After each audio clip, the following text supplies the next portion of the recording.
இரவு தூக்கத்திற்கு செல்லும் வரை நாங்கள் இன்னோரோடு எங்களுடைய வாழ்க்கையை நாங்கள் பரிமாறிக்கொள்கிறோம்.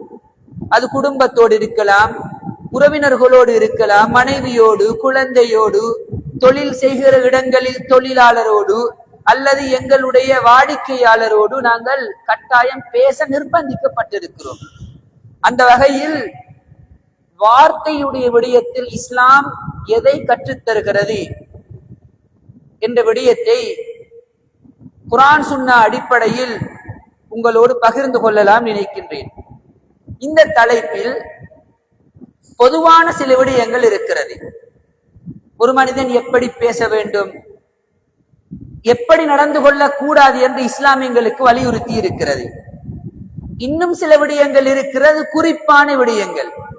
நாங்கள் அறியாமலேயே சில பொழுது சில வார்த்தைகளை பிரயோகிப்பதன் ஊடாக பாவத்தை செய்து விடுகிறோம். நாங்கள் அறியாமல் சில வார்த்தை பிரயோகங்களை நாங்கள் பிரயோகிப்பதன் ஊடாக எங்களுடைய அகீதாவை கூட இழந்து வருகிறோம்.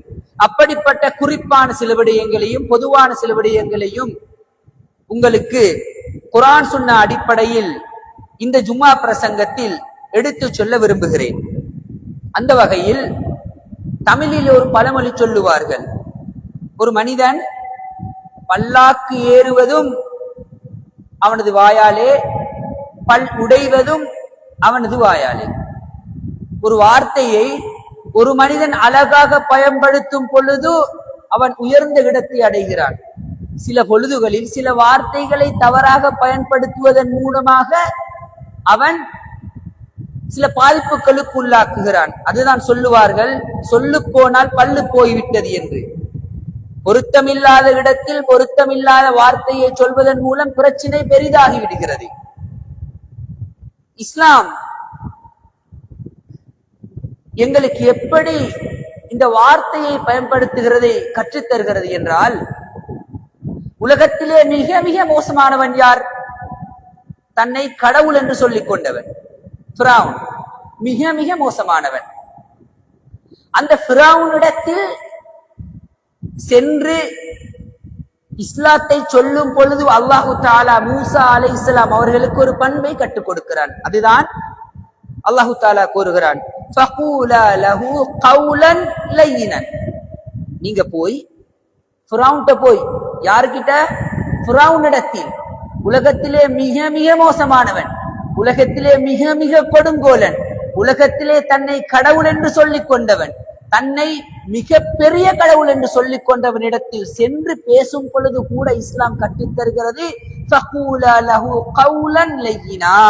நீங்க போய் மென்மையா பேசுங்க. இஸ்லாம் எப்படி கற்றுத் தருகிறது? மென்மையாக பேசுங்கள். அப்படி நீங்கள் பேசினால் லஅல்லஹு யததக்கரு அவ் யக்ஷா, அவன் சிந்திக்க கூடும், அவன் பயபக்தி அடையக்கூடும். நீங்கள் பேசுகிற வார்த்தையை நீங்கள் மென்மையாக பேசுங்கள் என்று கூறுகிறான். யார்? அல்லாஹு தஆலா தனது தூதருக்கு கற்றுக் கொடுக்கிறான். அன்பானவர்களே, நாங்கள் சில பொழுதுகளில் பேசுவோம், அவரோட அப்படி பேசினாத்தான் சரி. அவருக்கு மென்மையா பேசி விளங்குறல்ல. யாருக்கு? சில மனிதர் சில நேரத்தில் கரடு முரடாக நடப்பார். அந்த மனிதருக்கு பேசும் பொழுது கூட நாங்க என்ன வார்த்தை யூசுவோம்?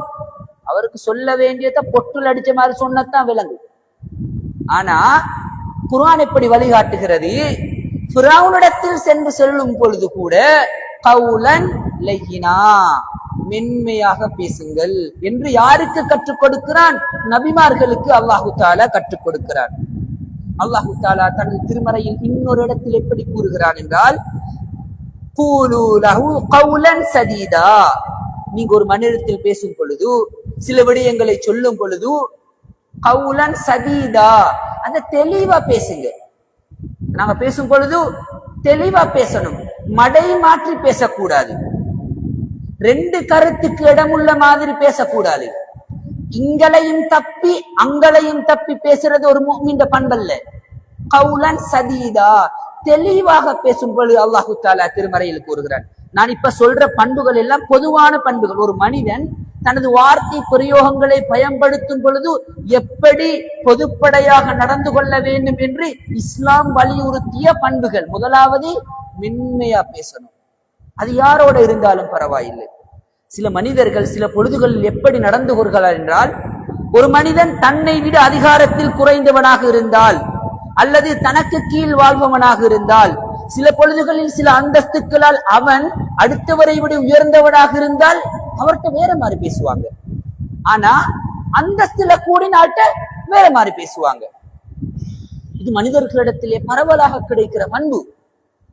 நபி ஸல்லல்லாஹு அலைஹி வஸல்லம் அவர்கள் ஒரு முறை கூறினார்கள், ஒரு ஹதீஸிலே நபி ஸல்லல்லாஹு அலைஹி வஸல்லம் அவர்கள் கூறினார், இன்னல் அப்த, ஒரு அடியான், ல யதகல்லமு பிகலிமத்தின், சில வார்த்தைகளை பேசிவிடுவான், மின் சுஹ்தில்லா, அல்லாஹு தஆலா கோபப்படுகிற சில வார்த்தைகளை அவன் பேசிவிடுவான், லா யுல்கா லஹா பாலன் யஹ்வி பிஹா ஃபீ ஜஹன்னம், அதனுடைய பாரதூரத்தை அழியாமல் ஒரு மனிதன் சில வார்த்தைகளை பேசிவிடுவான், அதன் இறுதி முடிவு அவனை அந்த வார்த்தை நரகத்திற்கு இட்டு செல்லும் என்று நபி ஸல்லல்லாஹு அலைஹி வஸல்லம் அவர்கள் கூறினார்கள். என்றால், தொழுகிறோம், நோன்பு பிடிக்கிறோம், ஹஜ் செய்கிறோம், தான தர்மங்கள் செய்கிறோம், ஆனால் வாயால் விடுகிற ஒரு வார்த்தை என்னை நரகத்திற்கு இட்டு செல்லும் என்றால் வார்த்தைகளில் கவனமாக இருக்க வேண்டும். அதற்காகத்தான் இந்த விடயங்களை உங்களோடு பகிர்ந்து கொள்கிறேன். அன்பார்ந்த சகோதரர்களே, முதலாவது மென்மையாக ஒரு மனிதன் பேச வேண்டும். இரண்டாவது, ஒரு மனிதன் தெளிவாக பேச வேண்டும். அல்லாஹு தஆலா இன்னும் ஒரு இடத்திலே குர்ஆனிலே கூறுகிறான், வகூலு லஹும் கௌலம் மஅரூஃபா, நீங்க பேசுறதா இருந்தா கௌலம் மஅரூஃபா, சங்கையான வார்த்தையை பிரயோகிங்க. இரண்டும் பொதுவான வார்த்தையாக இருக்கும்.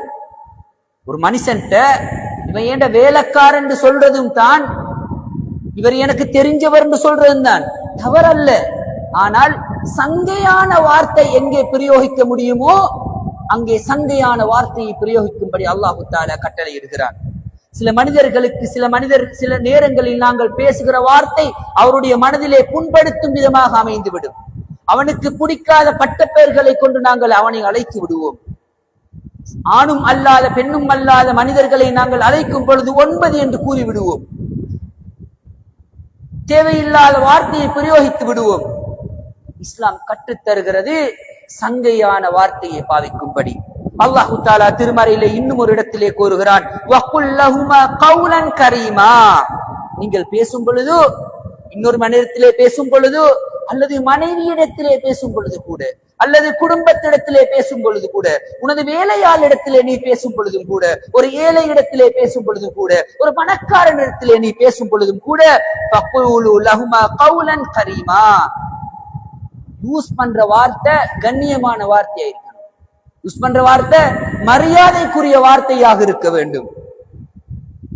நாங்க யூஸ் பண்ற பாடி லாங்குவேஜ் கௌரவமான பாடி லாங்குவேஜா இருக்க வேண்டும். அவனை விட என்னை உயர்வானவனாக காட்டாத ஒரு பாடி லாங்குவேஜ் இருக்க வேண்டும். உன்னை விட எனக்கு தான் எல்லாம் தெரியும் சொல்ற பாடி லாங்குவேஜ் இல்லாத வார்த்தையாக இருக்க வேண்டும் என்று அல்லாஹு தஆலா திருமறையிலே கூறுகிறான். இது ஒரு பண்பு. இன்னும் ஒரு இடத்திலே அல்லாஹு தஆலா கூறுகிறான், வகுல் லஹும் ஃபீ அன்ஃபுஸிஹிம் கௌலன் பலீகா, நீங்க பேசும் பொழுது மென்மையா பேசுறீங்க, கௌரவமா பேசுறீங்க, தெளிவா பேசுறீங்க, அதோட பேசும் பொழுது உள்ளத்தை தொடும் விதமாக பேசுங்கள். நாங்க பேசுற வார்த்தை 4 பேருக்கு மத்தியில என்ன பெரியாளா காட்டுற வார்த்தை இருக்கிறதுல நாங்க யோசிக்கணும். 4 பேருக்கு மத்தியில நான் சொல்றத அந்த 4 பேர் இன்னொரு இடத்துல பேசி அவரை பத்தி நல்லா பேசுற வார்த்தையா அப்படி சாய்ஸ் பண்ண சொல்லல. இஸ்லாம் சொல்லுகிறது, நான் பேசுகிற வார்த்தை சொல்லப்படுகிற மனிதர் இருப்பார் அல்லவா, அவருடைய உள்ளத்தை தொடும் விதமாக பேசுங்கள். இஸ்லாம் வலியுறுத்துகிறது. அன்பார்ந்த சகோதரர்களே, ஒரு முஃமின் பேசும் பொழுது எப்படிப்பட்ட பண்பை பண்படுத்த வேண்டும், எப்படிப்பட்ட பண்பை வளர்த்து கொள்ள வேண்டும் என்பதற்கு இது பொதுவான விடயங்கள். எனவே எங்களுடைய வார்த்தைகளை நாங்கள் தேர்ந்தெடுக்க வேண்டும். அழகான வார்த்தைகளை தேர்ந்தெடுக்க வேண்டும். 4 பேருக்கு ஒரு விஷயத்தை சொல்லுகிற பொழுது அவருடைய மனதிற்கு பிடிக்கும்படி சொல்ல வேண்டும். அவருடைய மனதை காயப்படுத்தும் விதமாக ஆக்கிக் கொள்ளக் கூடாது என்ற விடயங்களை இந்த குர்ஆன் வசனங்களிலூடாக நாங்கள் பற்றிக் கொள்கிறோம். அன்பார்ந்த சகோதரர்களே, இது பொதுவான விடயங்கள். இன்னும் சில விடயங்கள் இருக்கிறது. இது வார்த்தையில் ஒழுக்கம் மிக முக்கியம் என்பதை காட்டுவதை தாண்டியும் சில வார்த்தைகளை நாங்கள் பயன்படுத்த கூடாது என்று இஸ்லாம் வலியுறுத்துகிறது. சில பொழுதுகளில் அந்த வார்த்தைகளை நாங்கள் பயப்படுத்தும் பொழுது அது எங்களுடைய அக்கீதாவுக்கே பாதகமாக ஆகிவிடும். இப்படிப்பட்ட ஒரு சில விடயங்களை உங்களுக்கு ஒரு பகிர்ந்து கொள்ளலாம் நினைக்கின்றேன். அன்பார்ந்த சகோதரர்களே, அதி இப்னு ஹாத்திம் என்று சொல்லக்கூடிய ஒரு சஹாபி அறிவிக்கிற ஒரு சம்பவம். அவர் கூறுகிறார், ஹதப ரஜுலுன் இந்த நபி ஸல்லல்லாஹு அலைஹி வஸல்லம், ஒரு நாள் நபி ஸல்லல்லாஹு அலைஹி வஸல்லம் அவர்களுக்கு முன்னால் ஒரு மனிதர் வந்து ஒரு உரையாற்றினார். இந்த இடத்தை நாங்கள் எப்படி விளங்கிக் கொள்ள வேண்டும் என்றால், நபி அவங்களோட முன்னுக்கு அவர் ஜும்மா பிரசங்கம் செய்யல, ஒரு உரையாற்றினார். சில பொழுதுகளில் ஒரு கோத்திரத்தை கூட்டிக் கொண்டு வந்து அதை சொல்லி இருப்பார், சில விடயங்களை சொல்லி இருப்பார், ஒரு பேச்ச பேசினார். ரசூலுல்லாஹ்வுக்கு முன்னுக்கு வந்து ஒரு மனிதர் பேசினார். ஃபகால, அந்த மனிதர் கூறினார், மையுத்துஇல்லாஹ வ ரசூலஹு, எவரொருவர் அல்லாஹ்வையும் அவனுடைய தூதரையும் அல்லாஹ்வுடைய தூதரையும் பின்பற்றி நடக்கிறாரோ ஃபகத் ரஷத, அவர் வெற்றி அடைந்து விட்டார். அந்த மனிதன் பேசுகிற வார்த்தை மையுத்துஇல்லாஹ வ ரசூலஹு ஃபகத் ரஷத, யார் அல்லாஹ்வையும் அவனுடைய தூதரையும் பின்பற்றி நடக்கிறாரோ அவர் வெற்றி அடைந்து விட்டார். வ மையஸிஹிமா, எவர் அவ்விருவருக்கும் மாற்றம் செய்கிறாரோ ஃபகத் கவா, அவர் வழி தவறிவிட்டார் என்று அவர் பேசும் பொழுது உடனே நபி ஸல்லல்லாஹு அலைஹி வஸல்லம் அவர்கள் குறுக்கிட்டு சொல்கிறார்கள், ஃபகால லஹு ரசூலுல்லாஹி ஸல்லல்லாஹு அலைஹி வஸல்லம் பிஸல் ஹதீபு அன்த, நீங்க மோசமா பேசிட்டீங்க. அவர் சரியத்தான சொன்னாரு. அவர் சொன்ன விஷயம் என்ன? யார் அல்லாஹ்வையும் அவனுடைய தூதரையும் பின்பற்றி நடக்கிறாரோ அவர் வெற்றி அடைந்து விட்டார். யார் அந்த ரெண்டு பேரையும் புறக்கணித்து நடக்கிறாரோ அவர் நேர்வழியை அடையவில்லை, வழி தவறி விட்டார் என்று கூறினார்.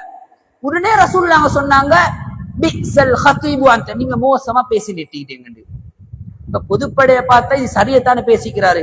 நபி அவங்களை பின்பற்றினா வெற்றி, ரசூலுல்லாஹையும் அல்லாஹ்வையும் பின்பற்றினா வெற்றி, அவங்களை பின்பற்றலாடி வழி தவறி சரியத்தான சொல்லிக்கிறாரு. ஏன் ரசூலுல்லாஹ் அப்படி சொல்லிக்கணும்?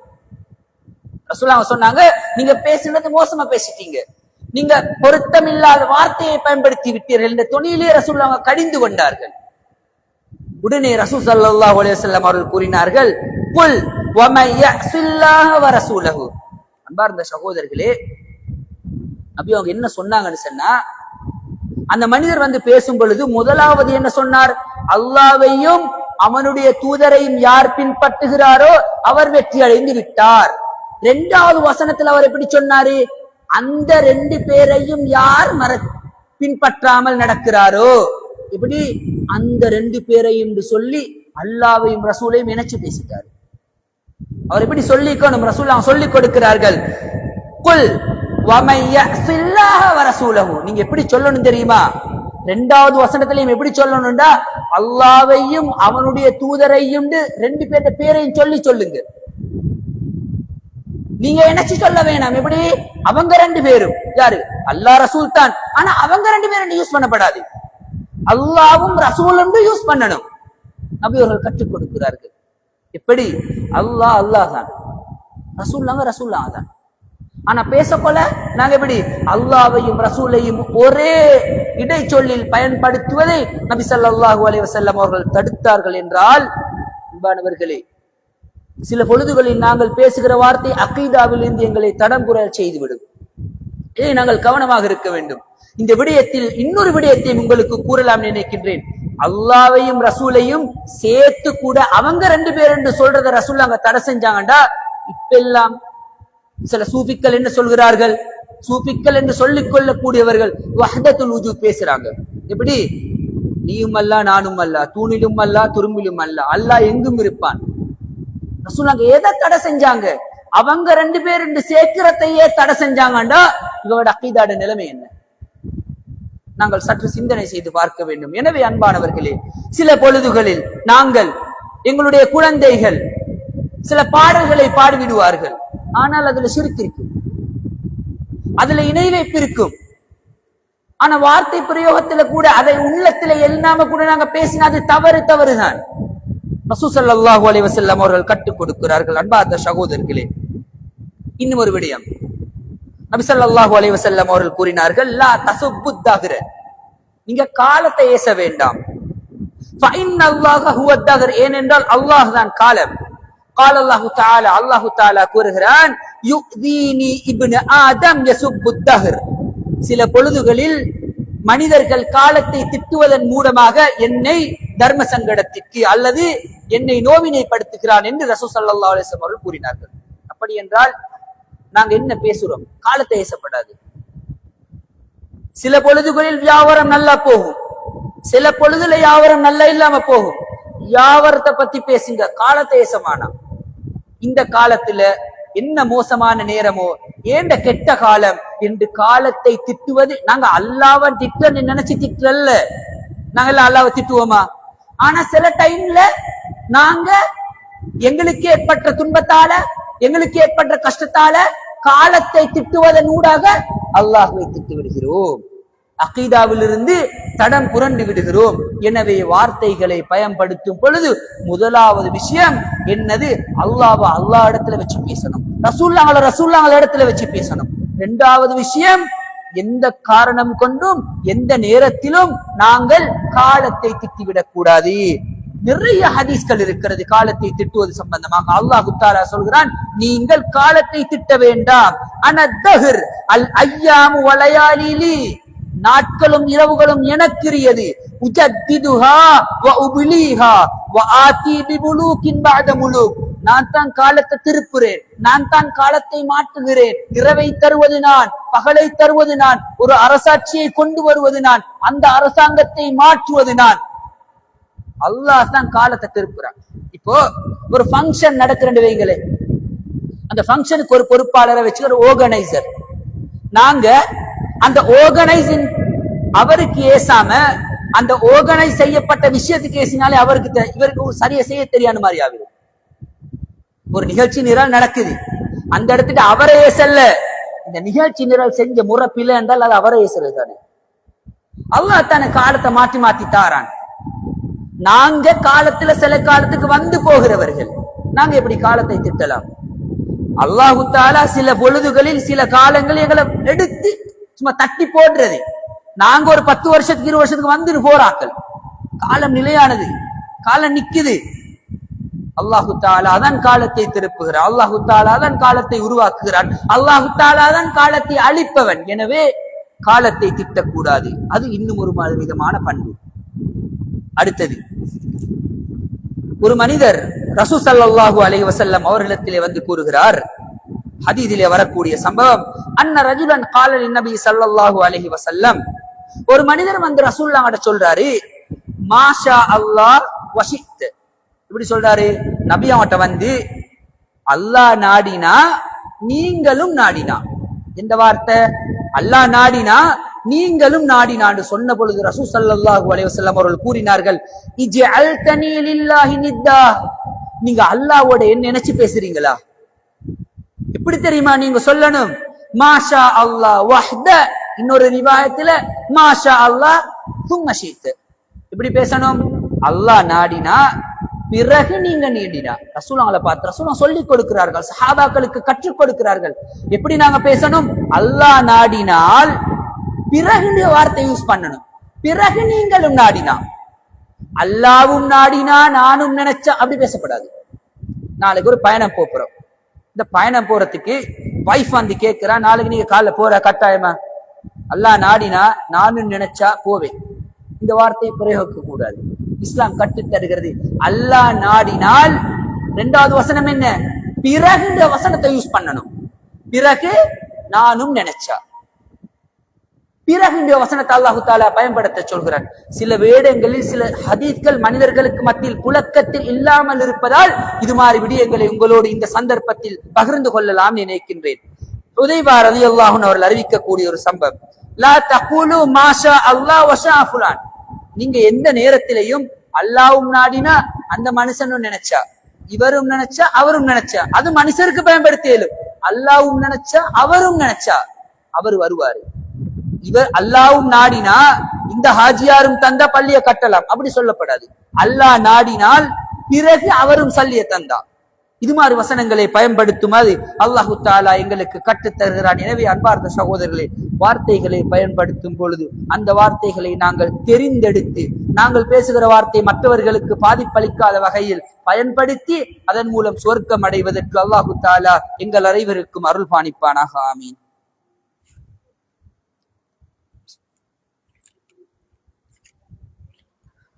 அல்ஹம்துலில்லாஹ், அஸ்ஸலாத்து வஸ்ஸலாமு அலா ரசூலில்லாஹி வ அலா ஆலிஹி பிஸ்மில்லாஹ். இன்றைய ஜும்மா பிரசங்கத்தில் வார்த்தை ஒழுக்கங்கள் என்ற தலைப்பில் ஒரு சில விடயங்களை உங்களோடு பகிர்ந்து கொண்டேன். அதன் தொடரிலே ஏன் வார்த்தைகளை அழகாக பயன்படுத்த வேண்டும் என்றால், நபி ஸல்லல்லாஹு அலைஹி வஸல்லம் அவர்கள் கூறினார்கள், இன்னர் ரிஃப்க, மென்மை என்ற விஷயம் இருக்கிறதல்லவா, நளினமாக நடக்கிறது, மென்மையா நடக்கிறது, லா யகூனு ஃபீ ஷைஇன் இல்லா ஸானஹு, எந்த ஒரு விடயத்தை மென்மை தொட்டாலும் அதை அழகாக்காமல் விடாது. வலா யன்ஸிஉ மின் ஷைஇன் இல்லா ஷானா, அந்த மென்மை எந்த விஷயத்திலிருந்து எடுக்கப்படுதோ அப்ப அது அசிங்கமா மாறிடும். சொல்லாங்க, ஒரு விஷயத்தை ஒரு ஆள்கிட்ட சொல்லணும், ஒரு வேலையை வாங்கணும், தம்பி கடைக்கு போய்த்து வான்னு சொன்னா அது அழகாயிடுச்சு, கடை போய்த்து வருவான். கடை போய்த்து வரலான்னு நடக்க வேறேண்டா, அது கெட்ட வார்த்தை. ஒரே விஷயம்தான், ஆனால் மென்மை கையாளப்பட்டால் அது அழகாகிவிடும். ஒரே விடயத்தில் மென்மை எடுக்கப்பட்டு விட்டால் அது அசிங்கமாகிவிடும் என்று ரசூல் ஸல்லல்லாஹு அலைஹி வஸல்லம் அவர்கள் கூறி தந்தார்கள். அன்பானவர்களே, இது இஸ்லாமிய மார்க்கம் உலகத்திற்கான மார்க்கம். இந்த இஸ்லாமிய மார்க்கம் உலகத்தில் இருக்கிற எல்லா சைக்காலஜியை விட பெரிய மார்க்கம். இந்த இஸ்லாமிய மார்க்கம் உலகத்தில் எல்லா படிப்பை விட பெரிய படிப்பு. அதனால மனுஷன் எப்படி வாழ வேண்டும் என்பதை இஸ்லாத்தை விட வேற யாராலையும் சொல்லி தர இயலாது. இந்த மார்க்கத்தை விட வேற யாராலையும் காட்ட முடியாது. அது எப்படிப்பட்ட படித்து கிழித்த மனிதர்களாக இருந்தாலும் பரவாயில்லை, எப்படிப்பட்ட வைத்தியர் உளவியலாளர்களாக இருந்தாலும் பரவாயில்லை, இஸ்லாம் அழகாக கற்றுத் தருகிறது. எனவே வார்த்தையில் நாங்கள் மென்மையை கடைபிடிக்க வேண்டும். ஒருமுறை ஆயிஷா ரலியல்லாஹு அன்ஹா அவர்கள் தனது குதிரை பட்டியிலிருந்து அப்படியே வெளியெடுக்கும் பொழுது ரசூல் ஸல்லல்லாஹு அலைஹி வஸல்லம் அவர்கள் சொன்னார்கள், நீங்க மென்மையை கையாளுங்க. குதிரையை எடுக்கிற விஷயத்துல கூட மென்மையை கையாள சொல்லி இஸ்லாம் வழிகாட்டுகிறது. எனவே அன்பார்ந்த சகோதரர்களே, வார்த்தைகளை தெளிவாக பேசுவோம், மற்றவர்களுடைய மனது புண்படாமல் பேசுவோம், அகீதாவிலே முரணான விஷயங்களை நாங்கள் பேசாமல் இருப்போம். அந்த தொடரிலே இன்னும் ஒரு விடயம், அனஸ் ரலியல்லாஹு அன்ஹு அவர்கள் அறிவிக்கிறார்கள், அன் அனஸ் ரலியல்லாஹு அன்ஹு قال قال رسول الله صلى الله عليه وسلم اذا دعا احدكم, நீங்க ஒருத்தர் அல்லாஹ்ட்ட துஆ கேட்டா, ஃபல்யஸிம் அல் மஸ்அலா, அல்லாஹ்ட்ட கேட்கும் பொழுது கண்டிப்பா அதை கேளுங்க. வலா யகூலன்ன அல்லாஹும்ம இன் ஷி'த ஃபஹ்தீனி ஃபஇன்னஹு லா முஸ்தக்ரிஹ லஹு. நபி ஸல்லல்லாஹு அலைஹி வஸல்லம் அவர்கள் அழகான ஒரு விடயத்தை இந்த ஹதீஸிலே கற்றுத்தார். என்ன விடயம் என்றால், நாங்க அல்லாஹ்ட்ட துஆ கேட்கும் பொழுது எப்படி கேட்கப்படாதுன்னா, அல்லாஹ் நீ நாடினா தாயா அல்லாஹ், இப்படி அல்லாஹ்ட்ட லிமிட் போட்டு கேட்கப்படாது. அல்லாஹ் நீ நாடினா எனக்கு தாண்டி கேட்கப்படாது. அல்லாஹ்ட்ட கேட்கும்போது எப்படி, அல்லாஹ் நீ தந்தே ஆகணும் யா அல்லாஹ்னு கேட்கணும். அல்லாஹ்வை நிர்பந்திக்க கூடியவர்கள் யாருமே இல்லை. ஆனா உலகத்துல இப்ப நாங்க எப்படின்னா, உலகத்துல கேட்க போல மேக்சிமம் கேட்கிறது. ஒரு சம்பளத்தை பத்தி பேசினா பொஸ்ஸோட 1.5 லட்சத்துல கேட்டதா 50,000 வந்து நிக்கும். ஆனா அல்லாஹ்ட்ட கேட்க போல சில மனிதன் எப்படி எங்கட மனசு, அல்லாஹ் என்ன நினைச்சிருவானோ தெரியா, அல்ல எனக்கு கொஞ்சம் கிடைச்ச போதும், எனக்கு ஒரு மாடி இருந்தா போதும், எனக்கு ஒரு 10 லட்சம் ரூபாய் இருந்தா போதும், எனக்கு 2 புள்ள இருந்தா போதும். இப்படிதான் நாங்க அல்லாஹ்ட்ட சுருக்கி கேட்கிறது. இஸ்லாம் வலியுறுத்துகிறது, அல்லாஹ்வை நிர்பந்தித்தவர் யாருமே கிடையாது. எனவே அல்லாஹ்ட்ட கேட்டா, அல்லாஹ் நீ நாடினா தாண்டி கேட்கப்படாது, அல்லாஹ் நீ தரணும் யா அல்லாஹ். அல்லாஹ்க்கும் மனிதருக்குமான உறவு திறந்த உறவாக இருக்க வேண்டும், லிமிட் இல்லாத உறவா இருக்கணும். உலகத்தில் ஆக்கள்கிட்ட கேட்க கொள்ள நீங்க வேண்டாம், ஏன்னா உலகத்தில் ஆக்களுக்கு நினைச்ச தரையிலும் நினைச்ச தராமி செய்யலும், ஏன்னா அவர கையில் இல்லது. ஆனா அல்லாட கையில எல்லாமே இருக்குது. நீங்க நிர்பந்தித்து கேட்டா அல்லாக்கு தராமி செய்யலுமா? அல்லாக்கு தரையிலும், நீங்க எவ்வளவு கேட்டாலும் தரையிலும், நீங்க எப்படி கேட்டாலும் தரையிலும். எனவே துஆ கேட்கும் பொழுது நாங்க நிர்பந்தித்து லிமிட் போட்டு கேட்க கூடாது. ஒரு முறை ஒரு சஹாபி இருக்கிறார், அந்த சஹாபி மரணத்தை கேட்டுட்டாரு. எனக்கு மவுத்து அவர் நோயில இருக்கிற டைம்ல மவுத்த கேட்டுட்டாரு. ரசூலுல்லாஹ் கற்றுக் கொடுத்தேன். நீங்க அப்படி கேட்க வேணாம். அல்லாஹ்ட்ட துஆ கேட்கும்போது எப்படி கேட்கணும்? யா அல்லாஹ், நான் உலகத்துல வாழ்ந்தால் எனக்கு நலவுன்னா நீ வாழவே, நான் உலகத்துல மரணிக்கிறது தான் எனக்கு நல்லன்னா நீ மரணிக்க செய். நாங்க மவுத்து கேட்கப்படாது, நாங்க அல்லாஹ்ட்ட லிமிட் போட்டு கேட்கப்படாது. அல்லாஹ்ட்ட துஆ கேட்கும் பொழுது அல்லாஹும்ம ஃபிர்லி இன் ஷி'த, அல்லாஹ் நீ நாடினா மன்னிச்சுக்கோ யா அல்லாஹ், நான் செஞ்சிட்டேன் தவறு, நான் பாவத்தை செஞ்சிட்டேன், திரும்ப திரும்ப பாவம் செய்கிறேன், இன்றைக்கு மன்னிப்பு கேட்கிறேன், நாளைக்கு மறா பாவம் செய்கிறேன், யா அல்லாஹ் வெக்கம், யா அல்லாஹ் நீ நாடினா மன்னிச்சுக்கோ. அல்லாஹ்ட்ட கேட்கப்படாது. அல்லாஹ்ட்ட எப்படி கேட்கணும்? அல்லாஹ் நீ கட்டாயம் மன்னிக்கோ, நீ யா அல்லாஹ் எனக்கு வேற வழி இல்லை, நீ மன்னிச்சுத்தான் ஆகணும், நீ எனக்கு தந்துதான் ஆகணும். அல்லாஹும்ம இர்ஹம்னி இன் ஷி'த, அல்லாஹ் நீ நாடின எனக்கு ரஹ்மத்தை தாண்டி கேட்கப்படாது. லியஸிமல் மஸ்அலா, நீங்க கேட்கிறத உறுதியா கேளுங்க, கட்டாயப்படுத்தி கேளுங்க, உங்களுக்கு தேவைன்னு கேளுங்க. ஃபஇன்னஹு லா முக்ரிஹ லஹு, அல்லாஹ்வை நிர்பந்திப்பவன் உலகத்திலே யாருமே கிடையாது. எனவே இதுவும் ஒரு பண்புதான். நாங்கள் துஆக்கள் கேட்கும் பொழுது அல்லாஹ்விடத்தில் திறந்த மனதோடு கேட்க வேண்டும். லிமிட் வச்சு கேட்கப்படாது. சொத்து தேவையாண்டா கூட 10 லட்சம் 50 லட்சம் லிமிட் பண்ணப்படாது. கோடிக்கணக்கில் அல்லாஹ்ட்ட கேட்க வேண்டியதான். வாகனத்தை பத்தி கேட்க என்றால் இந்த வெகனாரோட ரூமியோட நிப்பாட்டாம BMW வரை அல்லாஹ்ட்ட கேட்கலும். அல்லாஹ் தானே தாரது. சாப்பாட்டு விஷயம் சொன்னா இன்றைய கருவாடு நெத்தோடு தான் வேண்டியில்ல, அல்லாஹ் தஆலாட்ட பிளாக் சிக்கனா சரி மேக்சிமம் என்ன கேட்கணுமோ அவ்வளத்தையும் அல்லாஹ்ட்ட கேட்கணும். திருமணம் முடிக்க கூடி இருக்கிற சகோதரர்கள் அல்லாஹ்விடத்திலே துஆ கேட்கும் பொழுது ஒரு லிமிட்டான பொம்பளை தான் வேணும் என்று கேட்காம அல்லாஹ் தான் நல்ல பண்பான அழகான கௌரவமான எது தேவை எல்லாம் அல்லாஹ்ட்ட கேளுங்க. அல்லாஹ்க்கு எல்லாத்தையும் தர இயலும். இஸ்லாம் வலியுறுத்துகிறது. எனவே இந்த பண்பையும் எங்களுடைய வார்த்தைகளிலே நாங்கள் பயன்படுத்திக் கொள்ள வேண்டும். அன்பானவர்களே, அதிலே இன்னும் ஒரு விடயம் தான், இஸ்லாத்துல அடிமை சட்டம் இருக்குது. இஸ்லாத்துல அடிமை சட்டம் இருக்குது. ஒரு யுத்தத்துல கைது செய்யப்பட்டு வந்தா அவர் யாருக்கு பொறுப்போ அவர் அடிமையாயிப்பார் அவருக்கு. ஆனால் இஸ்லாம் என்ன சொல்கிறது என்றால், அபூ ஹுரைரா ரலியல்லாஹு அன்ஹு அவர்கள் அறிவிக்கிறார்கள், லா யகூலன்ன அஹதுக்கும், உங்களில் எவரும் அழைக்க வேண்டாம் அப்தி வ அமதி, அடிமை என்று யாரையும் கூப்பிட வேண்டாம். உங்களுக்கு அடிமைதான், ஆனா கூப்பிடும் பொழுது ஏண்ட அடிமை ஏண்ட அடிமை பெண் அப்படின்னு அழைக்க வேண்டாம். ஆனா எப்படி நீங்க கூடுங்க, நீங்க ஏனென்றால் குல்லுக்கும் அபீதுல்லா வ குல்லு நிசாஇக்கும் அமாஉல்லாஹ் இமாஉல்லாஹ், அல்லாஹ் தஆலா நபி ஸல்லல்லாஹு அலைஹி வஸல்லம் கட்டி தருகிறார், நீங்க எல்லாம் அல்லாஹ்வுடைய அடிமைதான், எல்லா பொம்பளையும் அல்லாஹ்வுடைய அடிமை பெண்மணிகள் தான். நீங்க அடிமைன்னு யாரையும் கூப்பிட வேண்டாம். எப்படி கூப்பிடுங்க? வல்யகுல் குலாமி, என்ற சிறுவன் ஏண்ட சிறுவை பெண், வஜாரியத்தி வஃபதாய வஃபதாத்தி, ஏண்ட இளைஞன் ஏண்ட இளைஞ்சி ஏண்ட யுவதி, இது இப்படி கூப்பிடுங்க. அடிமடி யாரையும் கூப்பிட வேணாம். இஸ்லாம் அன்பை வலியுறுத்துகிறது, இஸ்லாம் பண்பை வலியுறுத்துகிறது. அதே போன்றுதான் அந்த அடிமைக்கு சொல்கிறது, நீங்க ரப்புன்னு அவரை கூப்பிட வேணாம், ரச்சகண்ட கூப்பிட வேணாம், சையீதின்னு கூப்பிடுங்க, தலைவர்னு கூப்பிடுங்க. அன்பானவர்களே, இஸ்லாம் வார்த்தையில் கண்ணியமாக நடக்க சொல்கிறது, இஸ்லாம் வார்த்தையில் அழகாக நடக்க சொல்கிறது, இஸ்லாம் வார்த்தையில் பண்பை போதிக்கிறது. எனவே நாங்கள் வாழ்கிற பொழுது 4 பேருடைய கதைக்கிற பொழுது அந்த மனிதர்களுக்கு புண்படாமல், அவருடைய மனதில் கீறுகளை ஏற்படுத்தாமல் அழகாக அன்பான வார்த்தைகளை பிரயோகிப்பதன் மூலமாக இஸ்லாத்துடைய பண்பை 4 மனிதர்களுக்கு மத்தியிலே வெளிக்கொண்டு வருவோம். இஸ்லாம் சொல்கிறது கெட்ட வார்த்தைகளை பயன்படுத்த வேண்டாம் என்று. இன்று சர்வசாதாரணமாக தூசண வார்த்தைகளை நாங்கள் பயன்படுத்துகிறோம். 4 பேரு 4 பொடியம்மார் 4 பொடியம்மாட்ட பேசக்கொள்ள ஆரம்பிக்கிறதே கெட்ட வார்த்தையால, ஆரம்பிக்கிறதே தூசண வார்த்தையால. நல்ல விஷயத்தை கேட்கிறா கூட தூசண வார்த்தை. தூசணம் தடை புரண்டு அப்படியே விரிவாகி பரவி எல்லா வாழ்க்கையிலையும் சிறுவர் பெரியவர் என்று அப்படியே படர்ந்து கிடக்கிறது. அன்பார்ந்த சகோதரர்களே, நாங்க கூட்டாளிகளோட 2-4 பொடியமார் பேசி நீங்க காதை கொடுத்து கேட்க இல்லாத அளவுக்கு தூசண வார்த்தை. தேவையே இல்லை அந்த தூசணத்தை பயன்படுத்து. நல்ல விஷயம் அந்த மெச்ச வெத்தினான்னு சொல்றதுக்கு டேஷ் தூசணத்தை போட்டு அந்த மெச்ச அடிச்ச மாட்டான்ற தேவையில்லை பயன்படுத்துவது. அன்பானவர்களே, நாங்கள் எங்களுடைய வாழ்க்கையை மாற்றிக்கொள்வோம், வார்த்தைகளை கவனமாக பயன்படுத்துவோம், இஸ்லாம் காட்டி தந்த வழிமுறையை எங்களுடைய விடயங்களை பயன்படுத்துவோம்.